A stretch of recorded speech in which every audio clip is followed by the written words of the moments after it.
దశాబ్దాలుగా తాతల ముత్తాతల కాలం నుంచి ఉంటున్న ఇల్లు స్థలం ఇప్పుడు మీది కాదని తెలిస్తే, దానిపై మీకెలాంటి హక్కు లేదని తెలిస్తే మీ పరిస్థితి ఏంటి?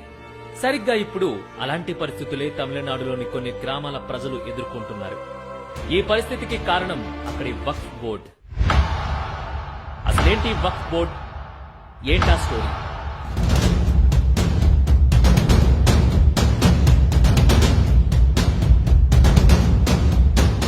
తమిళనాడుకు చెందిన రాజగోపాల్ అనే రైతు చేసిన అప్పును తీర్చడానికి తాతల కాలం నాటి తన భూమిని అమ్మేయాలనుకున్నాడు. బ్యాంకులకు వెళితే అక్కడ ఊహించని షాక్ తగిలింది. ఈ భూమి అతడిది కాదని, వక్ఫ్ బోర్డ్ ఆధీనంలో ఉందని, దీన్ని అమ్మడం కొనడం అసాధ్యమని చెప్పి పంపించేశారు. ఒక్క రాజగోపాల్ మాత్రమే కాదు, జ్యోతిలక్ష్మి, షణ్ముగన్, పెరియస్వామి ఇలా ఎన్నో వందల మంది ఇప్పుడిదే పరిస్థితిని ఎదుర్కొంటున్నారు. నిజానికి తమిళనాడులోనే కాదు, దేశవ్యాప్తంగా దాదాపు 60,000 వరకు ఇలాంటి కేసులు కోర్టుల్లో నడుస్తున్నాయనేది అధికారిక లెక్కలు చెప్తున్న మాట.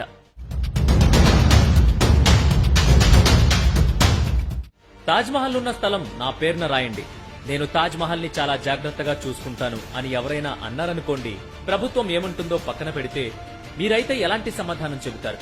ఇదేదో జోక్గా చెబుతున్న మాట కాదు. 2018లో సున్నీ వక్ఫ్ బోర్డు ఇలాగే అడిగింది.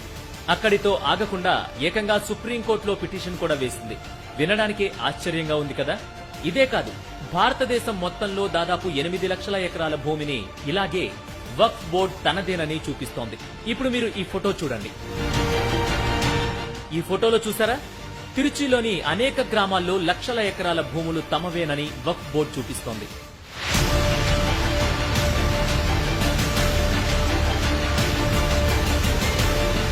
అంతేకాదు, ఏకంగా ఇనాం గ్రామం మొత్తం తమదేనని కూడా చూపిస్తోంది. అంటే ఓ గ్రామంలోని మొత్తం భూమి వాళ్లదేనట. ఒక్క గ్రామం మాత్రమే కాదు, కేవలం తిరుచిలోనే 6 నుంచి 7 గ్రామాలు పూర్తిగా తమవేనని వక్ఫ్ బోర్డు చూపిస్తోంది.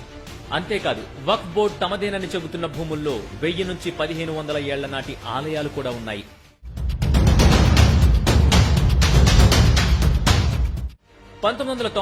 హిందూ వర్షిప్ యాక్ట్ ప్రకారం 1991 తర్వాత ఏదైనా మసీదును కూల్చి అక్కడ ఆలయం కట్టడానికి, లేదా అంతకు ముందు ఎప్పుడో ఆలయం ఉన్న చోట ఆ తర్వాత కాలంలో మసీదు కట్టారనో చెప్పి ఆ ప్రాంతాన్ని తిరిగిచ్చేయాలని కోరే అధికారం హిందువులకు లేదు.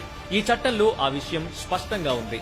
కట్ చేస్తే 1995లో వక్ఫ్ బోర్డు చట్టంలో కూడా ఓ మార్పు జరిగింది. ఈ చట్టంలోని సెక్షన్ 40 క్లాజ్ 3 ప్రకారం ఏదైనా ట్రస్ట్ కానీ, మఠం కానీ, అఖాడా కానీ ఏదైనా సరే వక్ఫ్ బోర్డు కనుక తమదేనని క్లెయిమ్ చేస్తే ఆ భూమి ఎలాంటి అడ్డంకి లేకుండా వక్ఫ్ బోర్డుకే చెందుతుంది. దీనిపై ఎవరూ కూడా సివిల్ కోర్టులో పిటిషన్ కూడా వేయడానికి వీల్లేదు. దీనిపై ఏదైనా అభ్యంతరాలుంటే వక్ఫ్ బోర్డులోనే పోరాడాలి.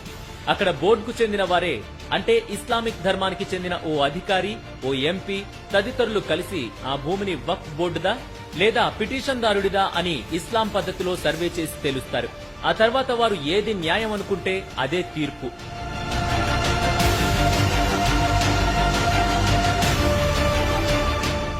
అదే చట్టంలోని సెక్షన్ 54 ప్రకారం ఏదైనా రిజిస్టర్డ్ భూమి వక్ఫ్ బోర్డుకు సంబంధించిందని బోర్డు అధ్యక్షుడు భావిస్తే వెంటనే ఆ స్థలంలో నివసిస్తున్న వ్యక్తికి షోకాజ్ నోటీస్ ఇచ్చి 45 రోజుల్లో ఖాళీ చేయాలని చెబుతారు. ఒకవేళ ఆ వ్యక్తి ఖాళీ చేయకపోతే ఎలాంటి అడ్డంకులు లేకుండా ఆ స్థలాన్ని ఆక్రమించుకునే అధికారం వక్ఫ్ బోర్డుకు ఉంది. విచిత్రం ఏంటంటే ఈ 2 చట్టాలు కాంగ్రెస్ హయాంలో, అది కూడా పివి నరసింహారావు ప్రధానిగా ఉన్న సమయంలోనే అమలులోకి వచ్చాయి. ఇలాంటి చట్టం భారతదేశంలో మరే ఇతర మతానికి లేకపోవడం గమనార్హం.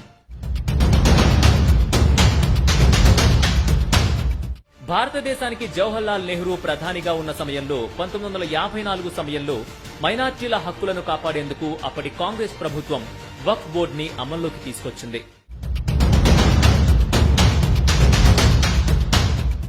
ఈ మధ్య కాలంలో రాష్ట్రంలోని మదర్సాలపై ఉత్తరప్రదేశ్ ప్రభుత్వం సర్వే ప్రారంభించింది. ఆ సర్వే ఓ పక్క కొనసాగుతుండగానే ఇప్పుడు తాజాగా రాష్ట్రంలోని వక్ఫ్ ఆస్తులపై సర్వే చేపట్టాలని యూపీ సర్కార్ నిర్ణయించింది. ఏ భూమైనా సరే ఆటోమేటిక్ గా వక్ఫ్ ఆస్తిగా పరిగణించే 1989 వక్ఫ్ బోర్డు చట్టాన్ని తప్పుబట్టింది. ఇకపై అలా రిజిస్టర్ చేయడానికి వీల్లేదని, ఇప్పటి వరకు రిజిస్టర్ అయిన భూముల వివరాలు సేకరించాలని మెజిస్ట్రేట్లను, కమిషనర్లను ఆదేశించింది. దీంతో యోగి సర్కార్ నిర్ణయంపై విపక్షాలు భగ్గుమన్నాయి. ఇది దేశంలో జరుగుతున్న వక్ఫ్ బోర్డు భూముల రగడ. ఇప్పుడు మీరు చెప్పండి, వక్ఫ్ బోర్డుకు ఆ అధికారాలు ఉండాలంటారా లేదా మార్పులు రావాలంటారా?